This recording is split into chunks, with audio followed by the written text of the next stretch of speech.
Hello, Dr. Yeager. The park I went to was Judson Nature Trails. Now, on to the video. Hello, Dr. Yeager. This is Elijah from your geography class. This is going to be the video for the geography in my backyard video. And let's go ahead and get right into it, man. The first thing we're going to talk about in the video is erosion. And we're going to show you an example of erosion happening. So let's go ahead and get into it. This area right here, we could tell that this just used to be flat at one point or another, or it wasn't just as steep as it is. But this is due to the fact because of either the roots from the trees that have affected this, and you can see like all the different roots down here that have affected it, or it could be due to the fact just wind and water. So these are roots of trees. This is an example of erosion, and we could tell that this is coming down by a slope, as you can see, and it just goes down to the path. And this is due to the slope and the weathering or the erosion that has affected the trees. We can also tell that this is another good example of tree weathering over time. This has been affected by water, and you can see all the roots just kind of conjoined together, and it's just kind of how it happened over time, how everything's just been collided. So we can infer that this is an example of physical weathering as well. So another good example of erosion is definitely this. As you can see, this is perfect because it's raining. There's a little stream going on, and we can infer that this is a straight channel stream because of the way it's going down.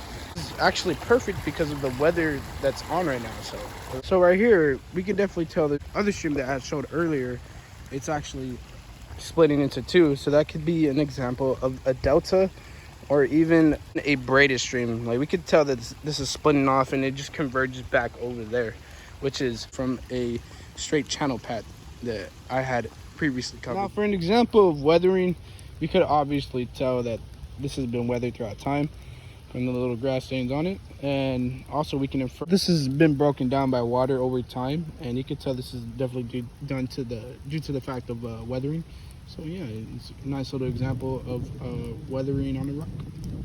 This right here, we could definitely tell has been through a lot of weathering. I mean, just look at how like rigid it is and pointy it is, and over time we can tell this has been affected by water, by any sort of type of rainfall that has touched it. It has been affected by this. So this is definitely a good example of weathering. This is another great example of physical weathering. This has obviously been due to the fact of water, like most of the weathering that has been shown in this video, but this also has been wind has been a contributing factor to this being like the way it is.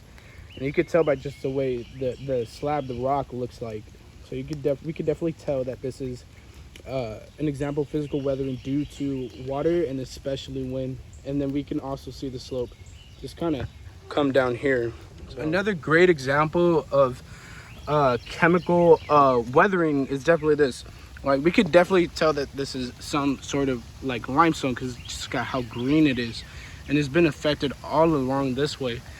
So you can see like there's broken parts due to weathering from the water and from the wind.